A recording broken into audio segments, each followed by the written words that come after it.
Our show and welcome to Friday Night Live, TNT Sports' new partnership with talkSPORT, because every Friday we're going to be joined by some of the biggest names from TNT Sports during what promises to be another pulsating season. Football is back and TNT Sports is the only place to watch every big competition, with over 700 matches broadcast live from elite European club football to English domestic league and cup competitions this season.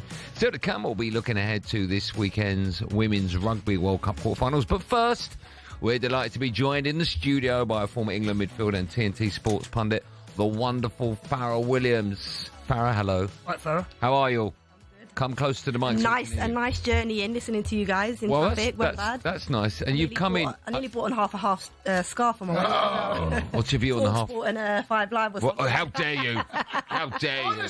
You're a disgrace mentioning the dark side. The scarves are naughty, right? They are very naughty naughty. What's your view on that? They should never happen. They shouldn't happen. See, Jay says they're okay, but like cup. Jay, do you want to make more noise? Sorry, matey. Jay says. I'm trying to make sure that Farah's got no detritus in front of her, so I've just cleared all. Yeah, well, she has. Look at you're next to her. What's your view on them? Jay says that they should happen only in like big games or FA Cup finals, Champions League finals, or. Yeah, no, I heard that. I get it. Kids, first game. I get it for foreigners coming over, tourists, should we say, not football fans. I think football fans. I think it's illegal. There's no way you're going to find. Yeah, exactly. A season ticket holder is not buying a half and half scarf. He's not doing that. He doesn't need to do that. No. Unfortunately, it's just the way the world goes, right? It's who. The game's changed, isn't it? Yeah, it has. I think back. You think back to proper fans when I used to go. When we could afford to go. Yeah. How it's changed, isn't it? It is tourists, it is business people with a bit of money. Yeah. Because it's not. Yeah, they probably don't mind wasting a tenner on a silly scarf. Yeah, because it's not aimed at just football fans to turn up and go and watch the game. They want as much money from you as possible. Exactly. You got to have your pint, you got to have your pie, you got to have your Michelin star food. You got to buy your scarf, your shirts. You said I took my kids I was saying this to Joe. I took my kids to Man United for the first time ever about 3 or 4 years ago. I spent nearly 200 quid in the club shop. When I come out, I don't even know what I bought. That's cheap, by the way. 200 quid in the club shop, mate. That's cheap. That's a shirt, isn't it, nowadays? I think at United it was a pair of socks or something. It's so ridiculous football nowadays, isn't it? It really is. It really is. Listen, we've got loads to talk to you about. We're going to start off with one of your old sides, Arsenal. They host Forest tomorrow in Angie's first game in charge. That game, of course, live on TNT Sports 1.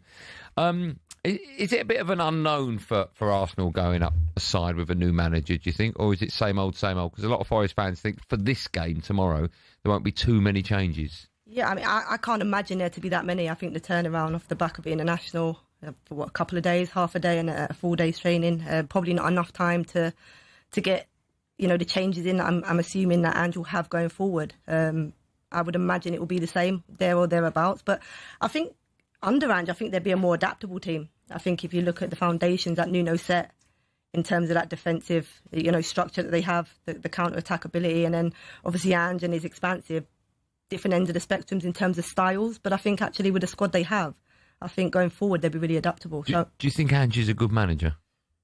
Do you know what? It's an interesting question because you look back to when he went to Spurs. I think everybody was raving. I think, what did he win, 8 and 10? I think it was 9 of the first 10, yeah. First 10, and everybody was talking about the style of football and how attractive it was, and people were drawn to that. And then you look at last season with all the injuries. Was it because of the injuries? Was it the style? I mean, everybody goes back to that Chelsea game with that horrendous high line with 9 men. Crazy. So we are, mate. Exactly. Honestly. Is that where it came from? Is that game? It was that. Yeah, it changed it, right? But what was nuts was Spurs fans were coming out the stadium with the biggest smile on their face. And Chelsea fans, they were, though. Honestly, I've never known a team or a side to get so much false credit from a defeat and a thumping. It's not credit, it's just what they were going through for years and years under Conte and Jose. 4-1. Oh, I know that, but they were entertained. They hadn't been entertained. Chelsea fans, yeah. I definitely was. I was. You're both Chelsea fans, right? I agree with what you're saying. But look, you both know, because you're Chelsea fans, and I know what it's like to be managed by Jose. There's like a dark cloud when things aren't going right over the club. Right? They had that with Jose. They had that with Conte. Nothing really changed. It was boring, dull football. Yeah, but we won trophies. Of course. You don't remember those games. I don't remember all of them. No, I know, but for Spurs, they didn't win the trophies, but they still had boring football. So all of a sudden, this manager's come in. Oh, sorry, you're on about when he... Got a really high line. They're playing attractive football. And to be fair, that 4-1 game, right? Is it what it was 4-1? They started well. They started well, and it could have been 4-3. Well, do you know what I mean? You just don't know. But it was an entertaining game, and they come away from the ground going, "Okay, we're going to be entertained every week." Yeah, but no, I'm just telling you how Spurs fans felt. Isn't that the problem with football now? Is that fans want to be entertained as opposed to winning? Is that a problem though? Depends how you see it.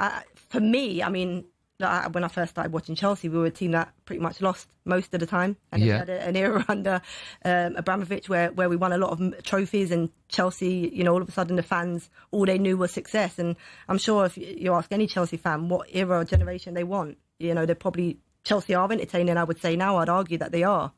Some of the young players that they've got, the attractive in terms of that final third. But I'd still take winning trophies over that. Of course, yeah. That's one of the reasons why Nuno's gone, because Edu's gone in there and he is now overseeing what Marinakis wants to do. It's not just at Forest, it's overseeing the clubs that he has. And by all accounts, Nuno has a brand of football. Is it the most exciting brand of football in the world? No. Was it effective? 100% it was effective. I actually don't think they were that bad. They could sit a bit deep, frustrate. They weren't great to play against, but that's someone else's fault. That's Nuno's job to go and get a result. But actually, when they broke and counter-attacked, they were brilliant. Yeah, Forest. And you don't do what they did last season without getting it right. It's the balance in the squad, balance of the team. Entertaining football. Would you rather watch entertaining football and lose, or watch a style of football that's a little bit tough to watch Stumper win? Farah, let me ask you, let's bring it back to Arsenal, the game tomorrow that's live on TNT Sports. Last time out for Arsenal against Liverpool, they lost, of course. I don't think we've seen the best of any side, really, yet. Even Liverpool haven't looked, above and beyond. How important is it that Arsenal bounce back tomorrow? Because if Man City lose, they've got Man United at the weekend. If Man City lose, that would be 3 in such a short space of time. I just wonder from Arsenal's perspective, because they're one of the favourites for the time, how important is it that they get rid of that defeat, they move on from that, and they turn that into a victory this weekend? Yeah, it's massive. I think for any team going to Anfield, it is a difficult game. I think the game itself wasn't the most entertaining. I don't think Arsenal have been this season the most entertaining. I expected a little bit more. I think everybody was saying they needed a striker. I'm not sure they've played to the strength of that. I thought they'd be much more adaptable in terms of their style and having a striker that can bring players into the game. Do they use him enough? Probably not. So you're probably not getting the best of his ability out of him in terms of the way that they're playing. They've obviously got a couple of injuries with Saka, and I think that's huge. But in terms of winning, it's a must win. They have to win a trophy this year. If they don't, what happens? I'm not an Arsenal fan, but you think these top managers in Chelsea's or Manchester City, Liverpool, they're expected to win trophies, and Arsenal haven't done that. What, he's won an FA Cup? Did he win a Community Shield? Well, he won the FA Cup, but that was with Unai's side, right? But yeah, so in 6 years to only win an FA Cup. The problem he's got is that you finished in second. Have they improved under Arteta? There's no doubt about that, right? You can't argue with that, right? They've improved. But it's what do they win and how close they get to Liverpool? How deep they go into the Champions League? Everyone talks about the 2 goals that Rice scored against Real Madrid, right? Brilliant free kicks. Didn't win anything. Didn't win it. They ultimately come up short in both competitions. I've tipped Arsenal to win the title, but after that defeat against Liverpool, I'm starting to think that. What, really? After such a short. I just felt Liverpool haven't been great, mate. Honestly, they've got 9 points out of 3 games. I can't. At that bit, I can't get them head. They could be sitting on 3 points. First game of the season, they could have dropped points at home to Bournemouth, I think it was. They go away to Newcastle, nearly drop points at 10 men, right? Get a late minute. And then against Arsenal, it could have gone either way, except for a brilliant free kick by Slobosai. Yet they're sitting on 9 points. Yeah. I just think. I always look at Arteta. I think, look, he's changed the dynamic at Arsenal, and I think in terms of when he took over and getting rid of a few and bringing and building and getting in that top 4 consistently now is what the club wanted. But you think of those game-changing moments, the best managers are able to change the game before something happens. So before they concede and are on the back foot, he seems to wait until he's on the back foot and then he reacts to it. He's very reactive to things. And I think if you're going to go on and win something. Do you think the Eze situation, not to the Arsenal fans. Oh, at Liverpool. Yeah, but all managers do that. No, they do. Yeah, they do, but the best managers don't. I just felt that. If you're not going to start him, I felt there was a period in that game. It's like, come on, mate. There's a reason you're spending £70 million on him, right? No, listen, I agree with you. I think it's nuts. And it happens more often than not that they spend, some clubs spend crazy amounts of money on a player and they start them on the bench. I've never, ever understood it. But more so with Arsenal, because they had injuries to key players, including Saka. He was out. So I thought it was very bizarre. One of the new signings coming, you alluded to him earlier on, Gyökeres. What have you made of his start to life in the Premier League? Yes, look, I think he's struggling to adapt. He looks like he needs to get up to the pace of the Premier League. I watched him in pre-season in a friendly. I can't remember who it was against now, but he looks slow in that.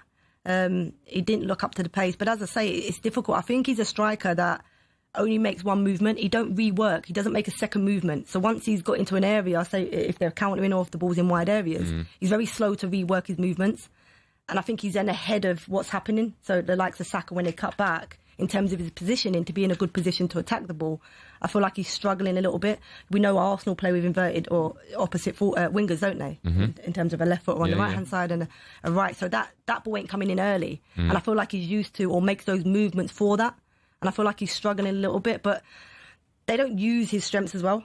For me, at times, I think they could go in off him, use his strength. Can he hold it up, bring players in, work off of him? One of the players that you've also bought, I'll ask you first, Jay, because you both support Chelsea, is Noni Madueke. Who, right now, from what you've seen in an Arsenal shirt and an England shirt, who's got the better deal there?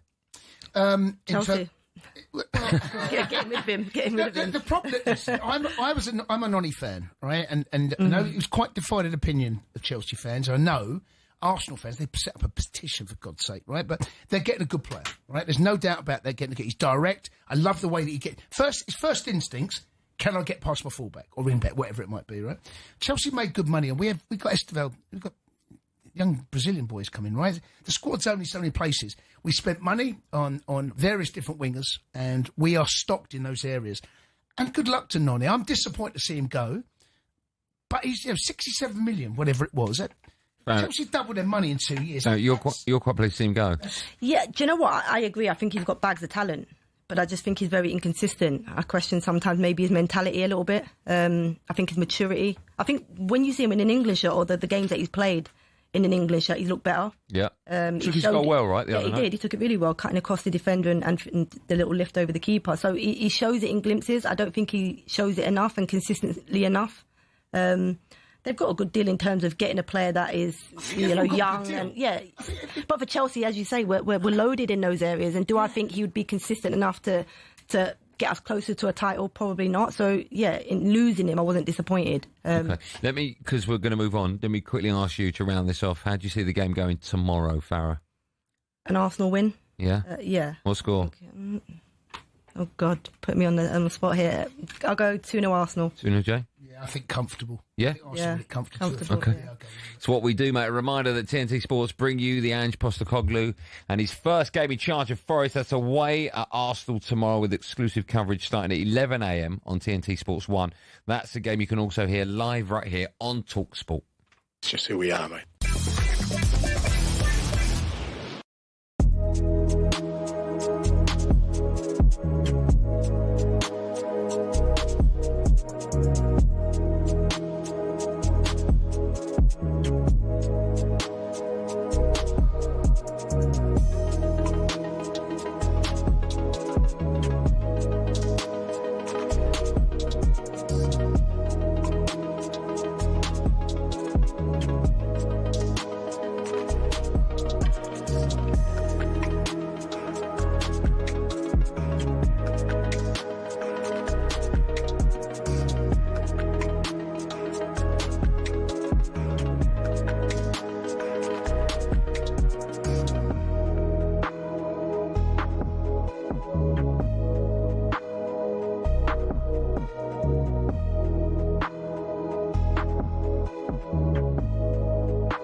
This is the talkSPORT Goal Show. It's the show for the fans that's done by the fans. Yes! Goal! Oh my God! Yes! Yes! Yes! He is an unlocker of defences. That. If you've got a problem or something to say, You don't have the right to say anything about something. I do. this nonsense kills the game.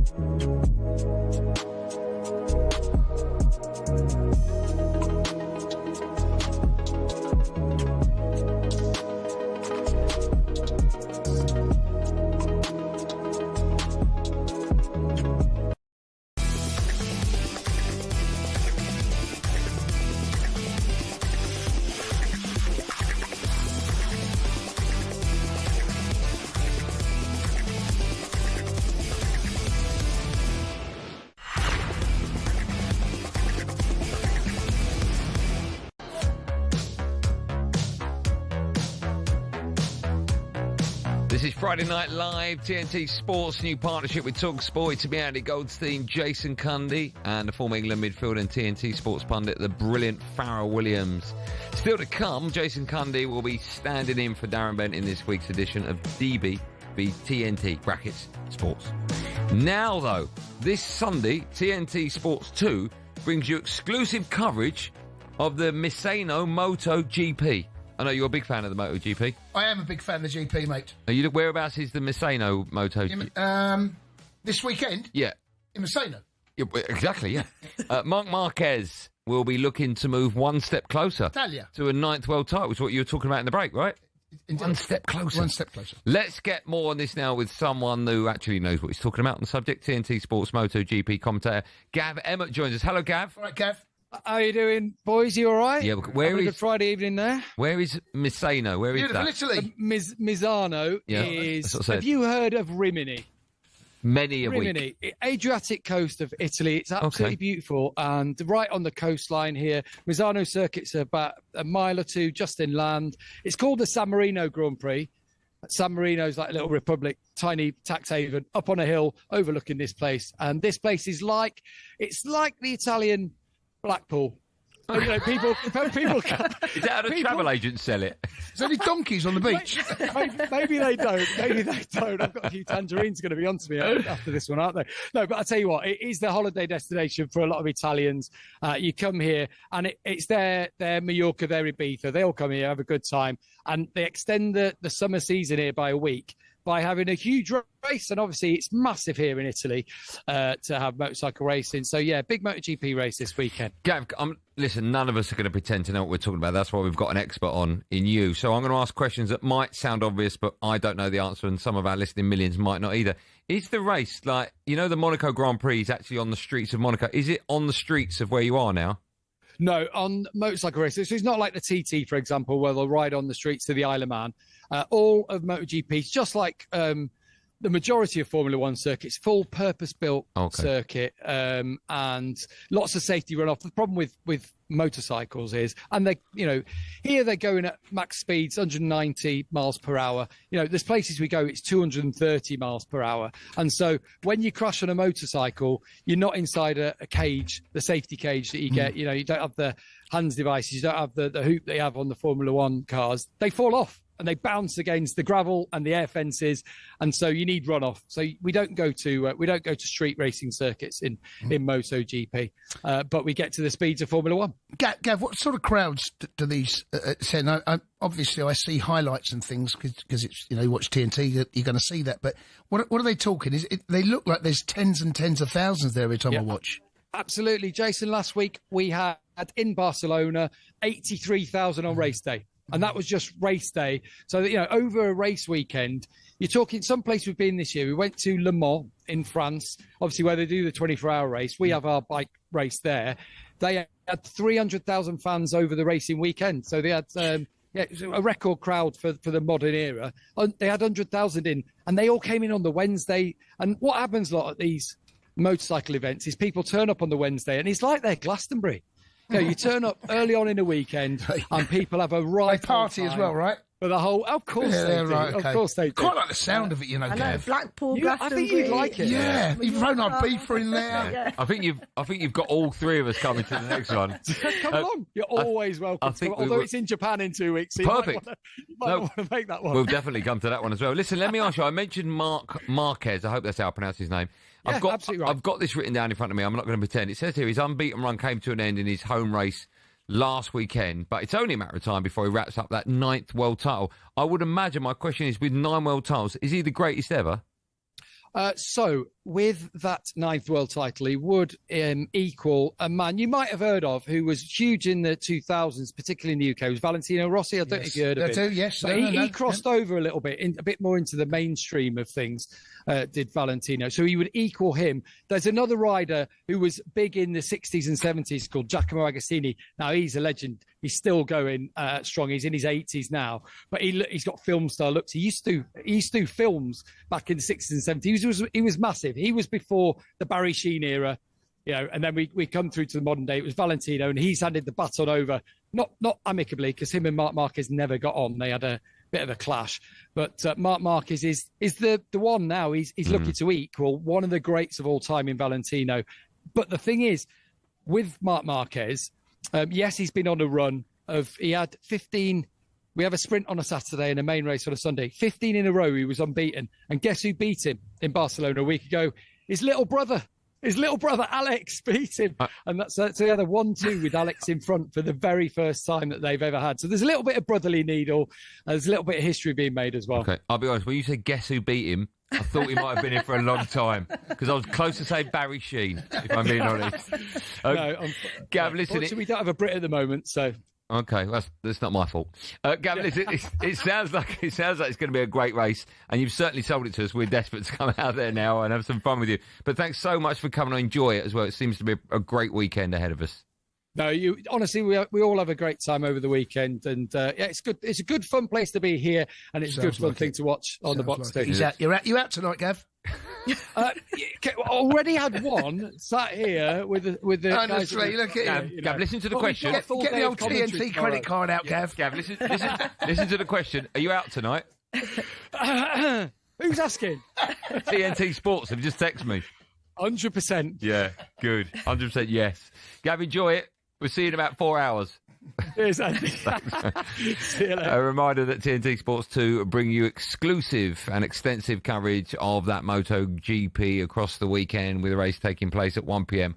on Sunday. It does look fun out there. Those sort of events, I think if you've never been to them, they're always great. I mean, any event you can experience live is always fantastic, right? Yeah, and with a drink, yeah. He's out tonight. And a bit of nice weather. Oh, he's out tonight. It looked beautiful, didn't it? Yeah, it did. See the shirt he's got on, you know he's out clubbing. He's out, isn't he? He's already had, there's a glass of wine just outshot. A bit like you, Jay. Right, as we're joined in the studio by former Lioness midfielder Fara Williams, it's only right, of course, that we take a look ahead to the weekend's WSL action. Last week, Chelsea kicked off their title defence with a 2-1 win at home to Man City, whilst there were also wins for Arsenal, Spurs, Manchester United and Everton, and Brighton and Villa played out a goalless draw. Now, Chelsea are, of course, aiming to retain their title. They got off to a winning start last weekend. How did they look their way to Villa this weekend? Yeah, they look good. They looked similar to what we've seen in the last 6-7 years when they've won every WSL. They know how to win. I think even in games where they're not in control of, or they don't dominate possessions, or they don't create as many chances, they always find a way to win. And I think that's what other teams have struggled with in the past, and something that, Chelsea ladies now are accustomed to. They've dominated, as you said there. They're going for their 8th title on the spin now. Sonia Van Pastores, she's been brought in to win the Champions League, hasn't she? Because winning the title after what Emma left there, everything was in place. They have the best squad team, as that's been proven. Is that where Chelsea are at now? It's about winning the Champions League. They have to. I think that's why she got brought in. She was, the only female to win a Champions League. She'd done that with Lyon a couple of seasons ago. And we saw the gulf between Chelsea and Barcelona, 8-2 on aggregate last season in the semi-final of that Champions League. And, having spoken to Sonia after that defeat, she understands and knows that the difference and the gap that there is there. She spoke about some of the players in terms of shrinking, on that big occasion. So I think she learnt a lot about her players. She's obviously added a couple to the squad. She's got a couple coming back in Sam Kerr. I think that's key. Carpenter, she signed her fullback, will put Lucy Bronze under a little bit of pressure in terms of that fullback area. But yeah, they have to win the Champions League. Arsenal did it. Cup competitions, Arsenal are very good at those one-off games. They're probably the best at those. Chelsea are probably a more consistent team over the season, but she has to win it. I think that's why they brought her in. We'll continue our football chat in just a moment. We'll also be discussing Jack Grealish being named Premier League Player of the Month. But first, it's time for No Googling, the last one of the day. And of course, as it's the Manchester Derby this weekend, how about this one? The top 3 scorers in Manchester Derby history are all English. Wayne Rooney, Joe Hayes and Franny Lee. We want to know, who's the highest scoring non-Englishman in the fixture's history? The answers to that and loads more coming up right after this on Friday Night Live with our friends at TNT Sports.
Arne Slot admits Liverpool were very close to signing Mark Gahey and that it would have been nice to add him to his squad. We would have liked to sign him, of course, because we were in for him, and he was, like I've said many times, if we can feel we can strengthen the team with a chance in the market, we never hesitate to do so, and that's what we try to do. On that topic, Oliver Glasner wants to clear up a couple of things about why Steve Parish pulled the plug on the deal. I never threatened to leave the club, never. The chairman asked me, Oliver, do you think we can manage the season when we sell Mark? And I said, Steve, honestly, I think we can't manage it Liverpool didn't get Guéhi, but they did get Alexander Isak. He won't start against Burnley, but his replacement at Newcastle, the 2-metre Messi Nick Voltemade, could. Eddie Howe's been impressed with him so far. He's got a great nature, a great character. He's very calm. He's gone straight into our training and not looked out of place, showed his qualities. So, yeah, really pleased with how he settled in. Ola Aina is out for the next 3 months with a hamstring injury. The defender won't feature in the start of the new Big Ange era at Forest, which gets underway live on talkSPORT against Arsenal tomorrow. The Athletic's Paul Taylor told us what his biggest task will be heading into that fixture. I'm not sure the opposition is entirely important. I think what's important is that he gets his message across very quickly. He's only had a few days on the training ground this week to try and implement his ideas and ethos, which, let's face it, are going to be very different from Nuno's. There's going to be a different style of play, a different mentality. Elsewhere, ahead of the Manchester derby at the Etihad on Sunday, Fergie's former right-hand man René Mullenstein has implored Amorim to play a 4-3-3 with genuine wingers. I think if he would have said, listen, I love to play 3-4-3, however, I need to have a good look at obviously the players, the squad that have got the league, and I might have to tweak it here and there. That would have given him far more flexibility, but he keeps sticking at it, and he has obviously got reasons for it, but only the results and wins will help convincing people that that's the right way forward. Yes. There's more at talksport.com.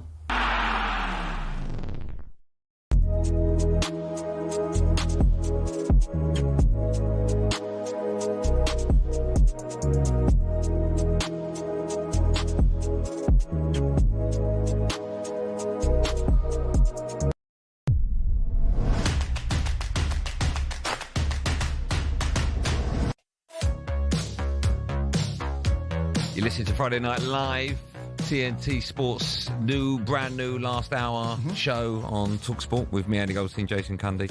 Fara Williams is with us. Before the break, I asked the question, who's the highest scoring non-Englishman in the Manchester derby? I've got a clue for you both. I hope you can hear this. Okay, we've got our pens. His surname is if someone was bald, right, and then they had long hair, and you watched for the last 4 years everything happening, right, you would say, oh, I saw your hair grow.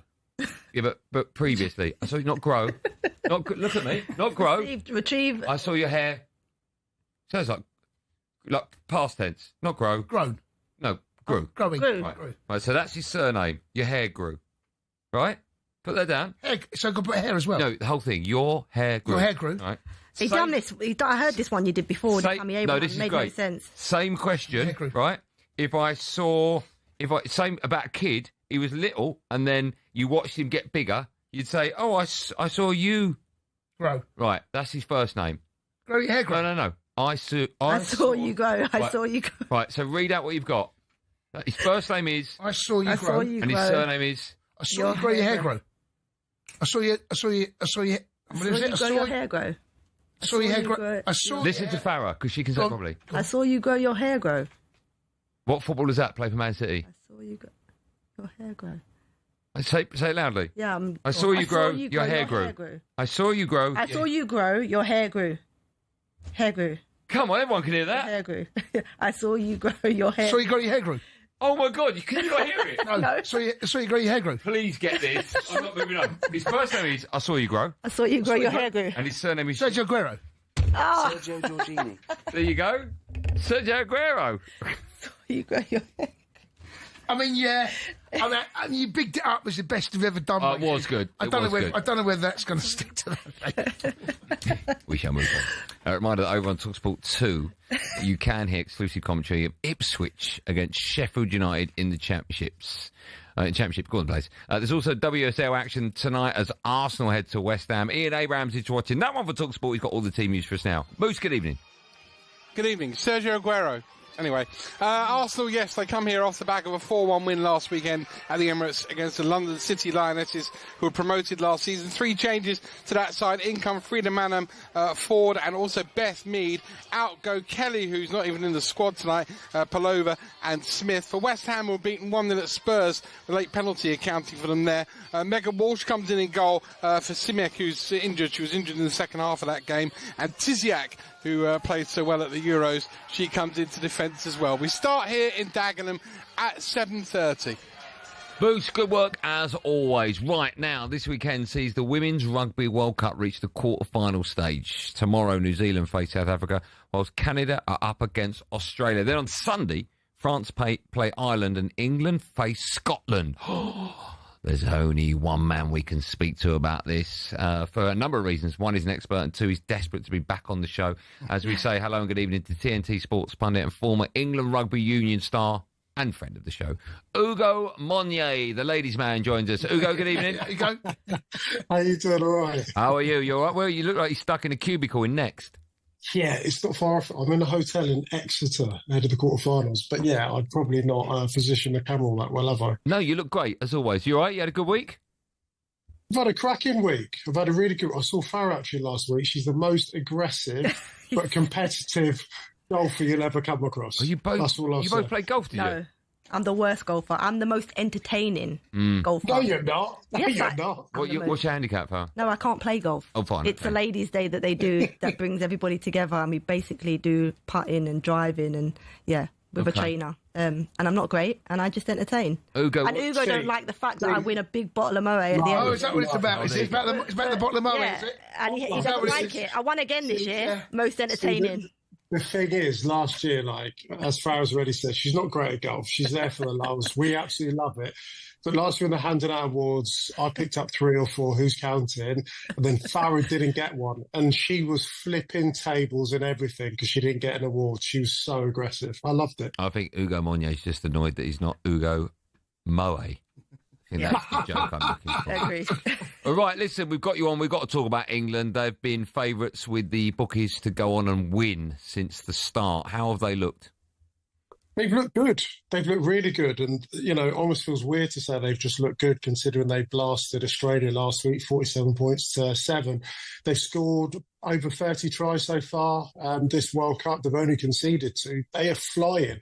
They've won their last 30 games. They play against Scotland tomorrow. On an average, they normally beat Scotland by 50 points and only concede 7. So we expect them to qualify for the semi-finals. But the reason why I'm not being all hyperbolic about them is if they got anywhere near their potential, I don't think anyone could live with them. They're a remarkable side. We absolutely love them. But there's 3 key competitors at this World Cup. You've got the Red Roses, England, who are the favourites. You've got the Black Ferns, New Zealand, who are the holders. They've only ever lost 2 World Cup games. So you've got the best team in the world up against the best tournament team. And you've got Canada, the second best team in the world. So it's all spicing up. We're into knockout rugby right now and should be a cracker weekend of it. OK, let's just take a look at a few of the other quarterfinals. New Zealand, they face South Africa. Can you see anything other than a New Zealand win there?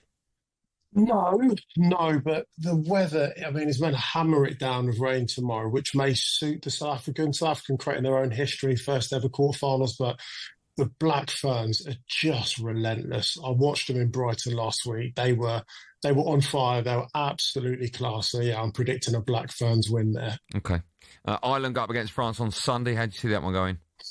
France have had their number for quite a while now, but the Ireland played against New Zealand last week and they were underwhelming. You hope that they learn some lessons. I'm supporting the home nations, of course I am, so I'd love to see Ireland do it, but I think if history is to dictate the future of this, then it will be a France win. OK. Before I let you go, we need to talk to you about your beloved Arsenal. They host Forest tomorrow. It's live on talkSPORT and TNT Sports 1.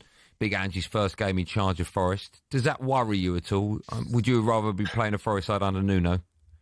Yeah and no. I liked the way they played under Nuno. I really did. But for Ange, you know exactly how it is. It's that brand new energy that comes into a club. Of course, he's got that emotional tie with Tottenham. He would love... There's no better way of Ange introducing himself to his fans and getting his fans on board than taking points off Arsenal. I think if they got a draw out of tomorrow, they'd be absolutely thrilled with that. But I'm confident, of course, off the back of losing against Liverpool, it's important that we get back and hopefully take all 3 points. Are you starting Eze on the left? Yeah, I am. Martinelli, I'm a big fan of, but he's just not quite done it for me in the last year or so. Eze, I think, is mercurial. I think he's dangerous, and I think he's really unpredictable. So I'd love to see him on the left. I love the fact Madueke started so well and so bright, especially for all the abuse. You didn't sign the petition not to sign him, did you? You weren't one of them. No? No, I definitely wasn't one of them. He signed it live on the show 2 weeks ago. He doesn't know it. I faked his signature, but he definitely signed it. But you, honestly, you Gooners to set that. I know it's not all the Gooners, right? So I'm not going to pop at all yours, right? But it's starting. I said at the time, he's a good player, the kid. Honestly, there's a lot of potential. He ain't the finished article by some distance, but he is a real asset to your squad. He's remarkable. I think not only what he brings individually, but the workload and the labour he can take of Saka. Saka might not have to play every single week, and he definitely won't have to play every 90 minutes. So hopefully we can, I'm saying that when Saka's injured, but we'll be able to protect him and hopefully get the best out of Saka for more years, because we've got a player who's excellent midweek for England. The last 2 performances I thought was class, and up against Liverpool, who was our star player. So hopefully he's welcomed himself into the Arsenal fan base, and yeah, he can play with a lot of freedom and confidence. Ugo, before I let you go, I've got a couple of questions. What's the 4-4 on the top of your hat? What does that mean? It's a brand called Yelir. It's a brand called Yelir. Okay. So it's not a 4. It's Is that Y? It's a fancy Y. Yes, okay. exactly. I was going to send you some of my hair product, but you just took your cap off. And the beard could do with some. Okay. The beard could do with some. Can I give a quick plug before I shoot? No. Okay. Well, I'm going to do it anyway. Okay. TNT Sports Premiership Rugby starts tonight. Harlequins up against Newcastle. That kicks off tonight at 7:30. And, of course, we're talking about the Women's World Cup. But off the back of the World Cup, PWR, that's the Women's Domestic League. That's going to be the legacy of this World Cup. And you can watch all of the matches on TNT Sports when the World Cup finishes. Thank you. I was just going to read all that. Were you? Well, I've done your job for you, and I probably did it better. Just because you said that, I can't let you go because you're one of Tinder's finest by asking how your love life has been this week. How is it? Lots of swiping right? Mate, I'm still single. But yeah, ready to mingle. Ready to mingle, but I've just been so busy with work and just been really professional, so I've just not had any time for anything. Out in Exeter tonight, are you? Quick shower, we'll see what happens. Is that the name of your autobiography? Ugo, shower and see what happens. Have a shower, see what happens. By Ugo Monye. Oh, I'll read that at Christmas time. Thanks for coming on. See you later, guys. Cheers, pal. Have a shower, see what happens. I wouldn't want a night out with him. Oh, he's going to be top, isn't he? That'd be great. Would it be in Exeter? Well, tonight, probably. Yeah. Barry, you were with him on the golf course then? He's good for. I mean, he's been here a few times. He's a top lad, isn't he? Oh, he is. He's real entertaining. We were competitive last year. We just tried to do the putting. He didn't demonstrate that he could play golf very well last year. I don't know if he can. I don't know if he's playing a bit of a game. We did a little bit of putting. I got a bit competitive in. Are you competitive because of the? I would say no. Really? I think that I left that behind when I retired, but I don't know. I think when I'm challenged, maybe it comes out a little bit. Okay. Well, we've got. Putting reminded me of crazy golf, and I'm not bad at crazy golf. Well, it's exactly the same, right? Isn't it? You can't get competitive crazy. Oh, you can. Oh, you can. Mate, do you know there's Crazy Golf World Championships? You're not competitive at crazy golf. Oh, he is, mate. You've got to honestly, I've seen him. I don't play golf. When you go to the vending machine, he's competitive. Get out of my way. Right, listen, because we're joined by former Everton midfielder and TNT Sports pundit Fara Williams, it's only right that we have a quick chat about Jack Grealish being named as the Premier League Player of the Month for August. Grealish has registered 4 assists from 2 league starts since joining on loan from Man City. Did you expect Grealish to have such an impact when he joined the club? I mean, I'm a huge fan of his. I was stunned that Man City let him go, and he has well and truly hit the ground running. Yeah, he has. I didn't know what to expect. I felt he needed to move on and get a run of games. I felt, the player he was at Villa, we didn't see enough of that at Manchester City. Moyes, I think he's allowed him to play with that freedom. I think if you look back to when he was at Villa, the great thing about him is that he done really well with that little bit of freedom, but the structure in that. And I think Moyes, he plays that way with Everton. He's given him that freedom. I guess there's less pressure at Everton to perform. The way that Pep plays, you've got to fit into a system and do things his way. And I'm not sure that Grealish's style pretty much suited that. So I think that little bit of freedom, I didn't expect him to hit the ground running the way he does, but you can just see, you know, he looks like he's enjoying it again, which is great for England. Because if should he have been called up for England? You could argue that. You could argue that he could have been, but I think if he continues this, there's no way that he can leave him out. Tuchel, I think he's a player that is hugely talented, and I know we've got a lot of talent in that area, but he's different, and I hope he can continue that form at Everton. Yeah, me too. I think they're giving the platform. I think David Moyes will give him the platform to do that. He did really struggle at Manchester City, and he spoke about it in terms of not enjoying football anymore. And if you're not enjoying it, it's really hard to perform. So I'm glad that he's away from that. Looked like he had a good summer. I mean, I follow him on socials, so I was being a bit nosy with kind of the training that he was doing. And he looks like he's come back in good shape. So hopefully that can continue. Yeah, I think he's a great player. When we come back, we'll find out just how competitive you are, because it'll be time for DB v TNT bracket sports.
This is the talkSPORT Goal Show. It's the show for the fans that's done by the fans.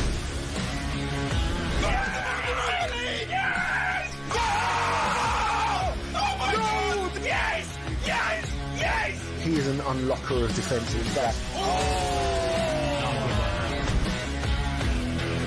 If you've got a problem or something to say, you don't have the right to say anything about something. I do. This nonsense kills the game.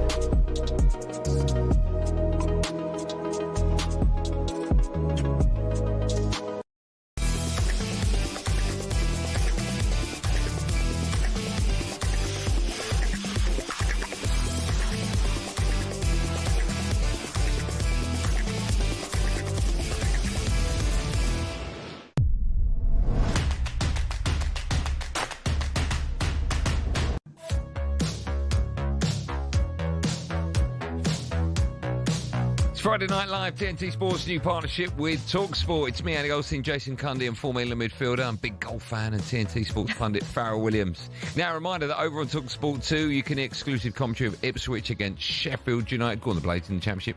Jim Proudfoot is your commentator for that one. He's got all the team news for us now. Jim, good evening. Andy, good evening to you. Well, when the fixtures came out, this was a game with an appetising look to it, and now that it's here, it still has plenty on it, but for very different reasons. These two clubs, much fancied at the start of the season, but yet to win a game between them in League or Cup. Tonight, Ipswich make two changes. Darnell Furlong comes in for Young at right back. He makes his debut after his move from West Brom.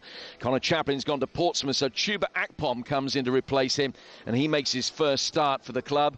Sheffield United, three changes, two debutants. Mark McGuinness after his move from Luton, and Alex Matos after his move from Chelsea. Matos comes in for Gus Harmer, which is a major surprise. McGuinness in for Tyler Binden, who's been away on international duty on the other side of the world with New Zealand against Australia on Tuesday. The other change up front, where Tom Cannon comes in for Tyrese Campbell. Another new face, Ben Mee, amongst those on the bench. I've got Darren Ambrose with me at a sunny Portman Road, Ipswich, Sheffield United, and it's live over on talkSPORT 2 from 8. It's time. It is tight and tense. We're flying and our fists are punching. DB versus TNT. What drama on talkSPORT, just when you think you've seen it all. Good night. Good night to you.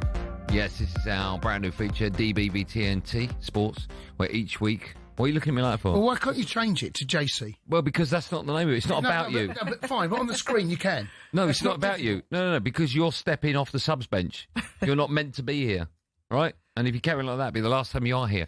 Each week on Friday Night Live, Premier League 100 Club member Darren Bent, one of the best you can get, has been pitted himself against our special studio guest from TNT Sports. This week, we sadly have Jason Cundy in the studio. He's stepping in for Benny, but it doesn't matter when you've got the former England midfielder, the brilliant Fara Williams, alongside. Every Friday they'll be predicting some of the biggest games from the weekend. It goes on to you about the scores and the points. It doesn't matter. Now, last week, it was a fairly low-scoring week last time out with Ugo Monye correctly predicting that England would win both their World Cup qualifiers and Germany would beat Northern Ireland, but with no correct scores. Meanwhile, Benny only picked up 2 points after incorrectly predicting that England would draw their game against Serbia. What a plonker. Right, so the score is currently DB6, TNT bracket sports 8. Is that an 8? My eyes are so bad. 8, I think it's an 8. Right, let's go through this week's fixtures. We've got about just over 90 seconds, so if you can elaborate a little bit. Farah, I'll start with you. Arsenal against Nottingham Forest. It's a game that's live on TNT Sports 1 tomorrow at 12:30. How do you see this one going? Yeah, I think it's come a little bit too early for Ange to make any real difference. I see Arsenal win at home 2-0. Okay. I'm going to go with and a score. Does that give me extra points? Yeah, that gets extra points. Yeah, I'll go 2-0 Arsenal. I sort of went over the points because we didn't have enough time. But points make prizes. I was going to go 2-0, but I'm going to go one more 3-0. Is that it? I mean, Farah elaborated a lot. I mean, you're rushing me. So that's it. 3-0. 3-0. Okay. Next up, what game? I don't know where this is going. This game, West Ham v Spurs. It's tomorrow at 5:30. Farah, back to you. Oh, difficult. Spurs didn't. How many shots did he have against Bournemouth? Yeah, they were awful, weren't they? They can't be that bad again, surely. A dog with fleas. Three-legged dog. Spurs at home to West Ham. No, they're away. West Ham. West Ham picked up good 3 points, didn't they, before the international? I'm going to go 2-1 West Ham. 2-1 home win, Jay. Going 2-2. Again, you're not elaborating. No, I haven't got time now. The biggest game of the weekend, Sunday at 4:30, sees the mighty Manchester United away at Man City. A win. I think both of these clubs are desperate for a win. Farah, how do you see Man United winning this game? You know what? They haven't actually been bad. They've created a lot of chances. In fact, they've created the most chances in the league. So I'm going to go 2-2. Okay, Jay. Both teams conceding, and I think so. We haven't got time for you to elaborate. 3-1 City. Really? That's all we've got time for. Farah, you've been nothing short of magnificent. 10 out of 10 as always. Thank you for that. Jay, you've been just above average, but that would do, I suppose. I'm back on Monday at 4 o'clock, looking back at a busy weekend of football with Darren Bent. Thanks for staying with us. Have a great weekend. Be safe, everyone. Be safe.